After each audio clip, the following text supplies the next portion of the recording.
Página 12. La muerte y sus ventajas, por Marcelino Cereijido, 1997. Capítulo 1. La muerte de las células. 1.3. Genes que se eliminan y genes que se conservan. De pronto aparece un nuevo gene, en general por modificación o combinaciones de segmentos de genes preexistentes. Si ese gene confiere una desventaja, imagínate un gene que codifica una hemoglobina defectuosa que no puede llevar oxígeno a los tejidos, el organismo que lo porta no está en condiciones de sobrevivir en la lucha por la vida, no se reproduce, no lega esos genes defectuosos a sus descendientes, y la novedad genética desaparece de la faz de la Tierra. Pero cuando, por el contrario, confiere alguna ventaja, el organismo puede resultar victorioso, tener hijos y nietos equipados con el nuevo gene, y de ahí en adelante este gene pasa a ser atesorado en el genoma de los descendientes, decimos, se conserva y se propaga. El hecho de que se eliminen los genes adversos y se propaguen los que confieren ventajas nos deja más sorprendidos de lo que estábamos al principio, pues surge de nuevo la pregunta, ¿qué ventaja confieren los genes de la muerte, como para haber sido tan atesorados, en el sentido de que, desde que aparecieron por primera vez en la escala biológica, la que va desde los primitivos unicelulares al hombre actual, se hayan conservado tan celosamente y hayan sido legados a todos los descendientes? Puesto en otras palabras, ¿qué ventajas confiere la muerte? A riesgo de irritarte, permítenos posponer nuevamente la respuesta, e introducir más conceptos básicos. TV escribe. En el momento de la concepción, se realiza la mezcla de genes. El organismo ya está definido. Si el organismo fuese dotado con la inmortalidad, cada vez que hubiese un cambio en el entorno, estará en graves aprietos y la inmortalidad de nada le sirve, y terminaría por ser un organismo que no muere, pero siendo una basura, inútil. La inmortalidad podría ser tener la habilidad de mutar para efectos de conveniencia. Marcelino escribe. 1.4. ¿Cómo se construye un complejísimo organismo a partir de un huevo fertilizado? Un primer requisito es, como ya discutimos, la diferenciación celular que provee los diversos tipos celulares que se necesitan. Un segundo requisito es que haya un número adecuado de cada tipo. Así, no tenemos ni un hígado tan grande que ocupe todo nuestro abdomen, ni uno tan pequeño que solo contenga 4 hepatocitos. El problema es, ¿cómo saben las células cuál es el número óptimo? Y es seguro que lo saben, pues si nos extirpan medio hígado, los hepatocitos restantes se darán a la tarea de dividirse hasta restaurar todo el órgano. El estudio de cómo hace el organismo para optimizar el número y tipo de células que necesita es uno de los aspectos más fascinantes de la biología moderna. Para complementar este concepto, si te mudas a residir a una meseta 2000 metros más alta del lugar donde vives actualmente, tu organismo incrementará el número óptimo de glóbulos rojos y tendrás poliglobulia. Pero cuando regreses lo volverá a disminuir. Si de pronto te enyesan una pierna, tu organismo, al ver que ya no usas ciertos músculos, comenzará a atrofiarlos, pero cuando te quiten el yeso, el ejercicio le indicará que debe volverlos a restablecer. Más aún, si ahora te haces ciclista desarrollarás tus músculos a un nivel superior al que tenías antes de enyesarte, y si en cambio te dedicas a la natación, te los desarrollará también, pero de una manera distinta. TV escribe. Del mismo asunto, si nunca haces el amor, el pene se verá reducido a un pellejo. O si no piensas, el cerebro se te encoge. Marcelino escribe. El antropomorfismo de los religiosos consiste en suponer que Dios tiene forma de hombre. Pero el de los científicos consiste en atribuirles criterios y deseos humanos a los animales, células, virus y genes, y usar expresiones como saben, necesitan, buscan, dicen, obedecen. No tiene sentido que se exprese tal gene y otras que los antropomorfizan abiertamente. Esperamos que esta práctica no te confunda, y comprendas que solo la adoptamos para ayudarte a entender los diversos temas.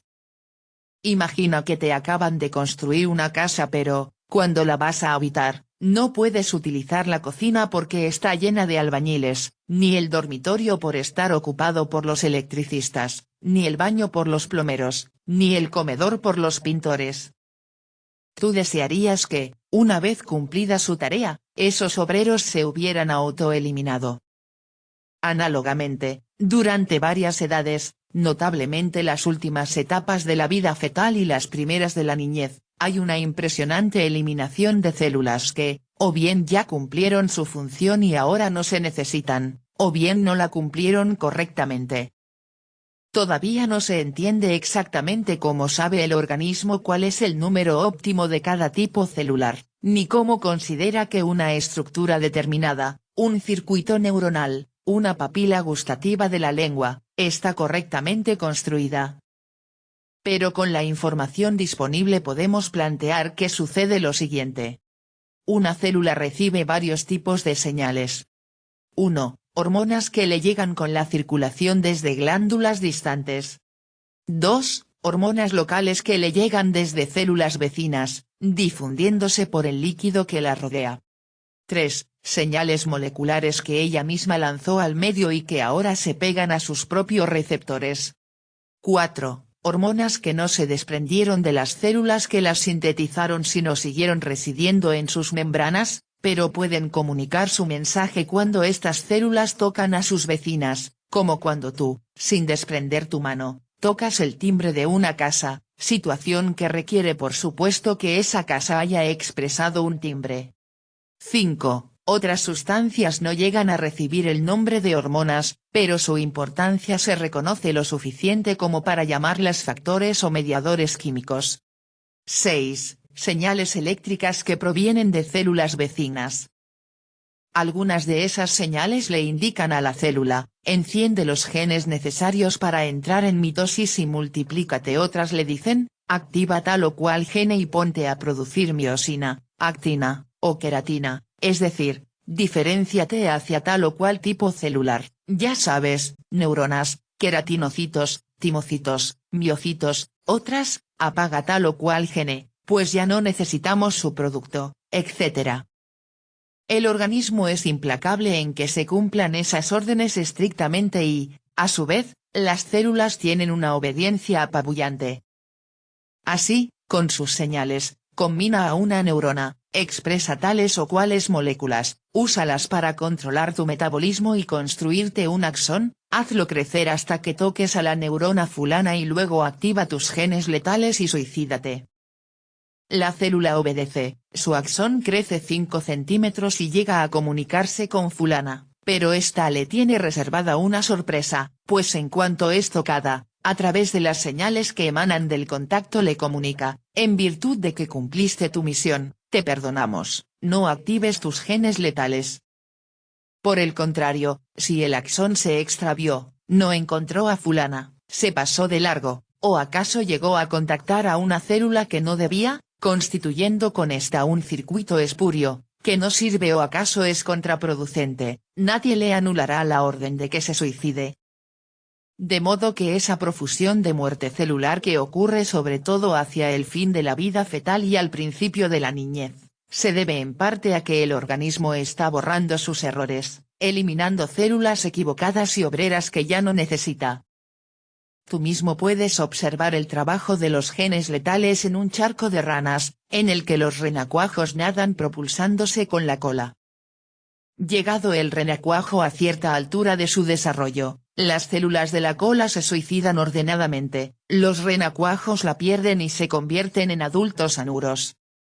Ese proceso es similar a los que se llevaban a cabo en tu propio cuerpo, cuando te estabas gestando dentro del útero.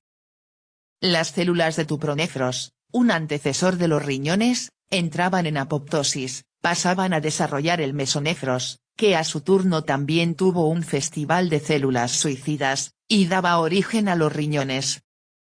Cuando eras feto también tenías los dedos unidos por una membrana interdigital como las ranas y los patos. De niño tenías timo, glándula que luego desapareció debido al suicidio de sus células, y toda la vida estarás recambiando células merced a mecanismos de suicidio celular. Estos suicidios tienen ciertas peculiaridades que atrajeron la sospecha de los investigadores. 1. Ocurren justo cuando se les necesita, en un momento demasiado preciso como para ser fortuitos.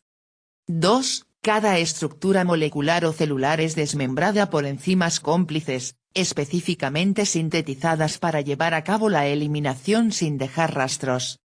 3. Generalmente, esos cómplices son siempre los mismos, ya que a pesar de tratarse de suicidios celulares de distintos tipos y en diversas edades del organismo, siempre estuvieron presentes en el lugar del suicidio. 4. Son por demás atildados y pulcros, no dejan rastros, como dijimos, no queda ningún cadáver celular, ni dañan a los testigos presenciales, las células vecinas.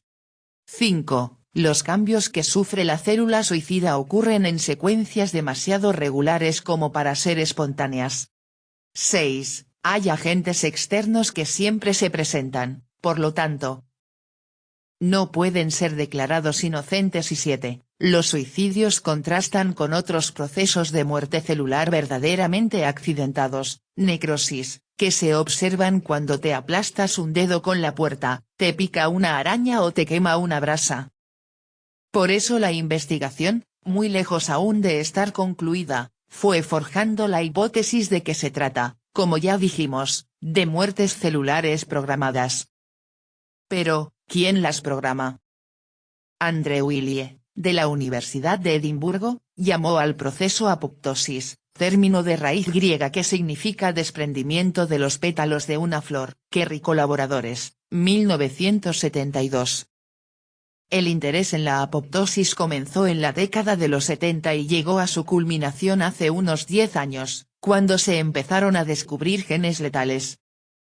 Pero la preocupación por la muerte celular que ocurre naturalmente, esto es, sin que se la produzca sin agente accidental o patológico, quemaduras, tajos, martillazos, apareció hace más de un siglo. Sladen y Schwann se ocuparon explícitamente de ella entre 1839 y 1842, y Carl Vogt, 1842, la empleó para explicar la muerte de células de la notocorda, una formación embrionaria pasajera, y de ciertas células cartilaginosas. El genial evolucionista August Weismann, 1864, se refirió a ella, a la apoptosis, al investigar la muerte celular masiva que observó en las pupas de los insectos, pero no pudo continuar sus estudios porque se enfermó de la vista. Se concentró entonces en su teoría de que hay un plasma inmortal que pasa de una generación celular a la siguiente. Con todo, la primera descripción morfológica de la apoptosis la hizo W. Fleming en 1885, si bien la llamó cromatólisis, en su estudio de la involución de los folículos ováricos. Redescubierta por A. Glucksmann, 1951, fue mencionada por F. McFarlane Burnett, 1959, en su Clonal Selection Theory, porque la encontró responsable del fenómeno llamado de self-tolerance para que ciertas células del sistema inmune no reaccionen contra las propias células y moléculas del cuerpo. Bermagno, 1995. Peter y Stephanie Clarke, 1995, opinan que el tema se fue perdiendo con el surgimiento del inglés como lengua franca o, mejor dicho, porque disminuyó el número de investigadores capaces de leer textos en alemán. De cualquier forma, la idea de que las células mueren por causas naturales, aunque no la llamaron muerte programada, nunca se extinguió del todo, y volvió a aparecer en los años 70. Vemos así una de las ventajas más obvias de la muerte, en este caso celular, el desarrollo armónico de un organismo. Si por deficiencias genéticas o manipulaciones experimentales se impiden esas muertes celulares, la consecuencia no es la vida eterna, sino la monstruosidad o el desarrollo de tumores, pues las células se lanzan a multiplicarse y diferenciarse de maneras anormales. Hoy se conocen varias instancias en las que los genes letales se quedan como sordos, no escuchan la orden de activarse, o la escuchan pero los mecanismos que deben ejecutar sus mandatos no los obedecen, y la célula queda así desconectada de lo que se da en llamar homeostasis celular, crecen anárquicamente y, dependiendo de la situación, pueden interrumpir la formación de un tejido, de un órgano normal, o formar por su cuenta una masa tumoral. Hay células cancerosas que fabrican su propia orden de no morirse, lanzan al medio algunos factores, que luego ellas mismas reciben y así consiguen seguir vivas y reproducirse. Ishizaki y colaboradores, 1995. Página 14.